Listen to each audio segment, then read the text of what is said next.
Jesus, groot bo almal, sterke verlosser, magtige Heer en Heiland, Immanuel, God is met ons, reddende Heere, levende woord. Goeiedag. Ek het gister gepraat oor die een manier waarop professor Koenig kyk na die Eerste Vatikaanse Konsilie van die Katholieke Kerk se formulering oor die skepingsdoel. Naamlik, God het die wêreld deur sy goedheid en oneindige mag geskape, nie om sy geluk te vermeerder of om volmaakter te word nie, maar om sy geluk en volmaaktheid te openbaar deur die goedheid wat hy aan die skepsels gee. Naamlik dat God sy goedheid aan sy skepsels wil bewys, daarom het hy hulle, dit is ons, gemaak. Maar volgens Prof. Koenig is daar ook 'n ander kant van die formulering. Die besluit lui ook dat God nie die wêreld geskep het om sy geluk te vermeerder nie. Die gedagte agter hierdie formulering is dat God se volmaaktheid beteken dat hy klaar alles het en op geen manier iets kan bykry nie. Die ou bekende formule is dat hy selfgenoegsaam is. Dit is 'n baie goeie gedagte, solank ons daarmee bedoel dat God nie deur ander wat ryker as hy is, verryk kan word nie. Maar, vra Prof. Koenig, sou ons nie tog kon sê dat God homself kan verryk nie? Is dit regtig waar dat God klaar alles het en alles is en in geen opsig meer kan kry of meer kan word nie? Is die teendeel nie eerder waar nie? Het God nie homself verryk deur sy skepping nie?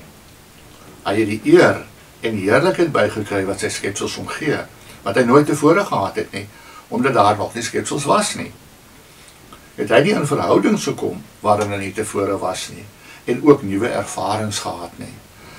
Hy het die skepper geword wat hy nie tevore was nie. Later die God van Abraham, Isak en Jakob.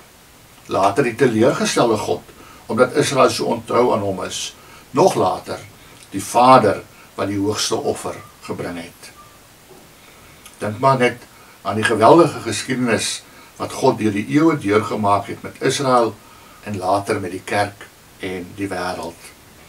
En dit is alles natuurlik 'n gevolg van die skepping. Maar is dit ook deel van sy doel met die skepping nie?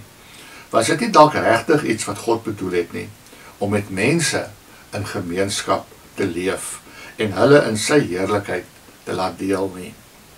Het dit nie tot vermeerdering van sy eer gelei nie? Het hy nie baie dinge beleef wat hy nooit anders sou beleef het as hy nie geskep het nie? Positiewe dinge en negatiewe dinge. Het dit nie sy ervarings veel ryker gemaak nie? So sou ons dus inderdaad kan sê die doel van die skepping was dat God nuwe ervarings wil opdoen en homself daardeur verryk. So vra Prof. Koenig. En soos ek gesê het, dit is 'n baie interessante redenasie wat sekerlik baie meer dimensies van die skepingsdoel vir ons oopmaak. Kom ons bid saam. Hemelse Vader, help vir ons om nie u doel of bedoeling met die skepping te probeer oorvereenvoudig, sodat dit vir ons verstand vatbaar is nie. U is tog veel groter as ons, en daarom weet ons dat daar baie meer agter die rede vir die skepping sit as wat ons ooit kan beredeneer. Maar baie dankie dat u ons gemaak het, dat u ons versorg en dat u ons laat deel in u eer en heerlikheid. Help vir ons om vir u die eer te bly gee in Jesus se naam. Amen.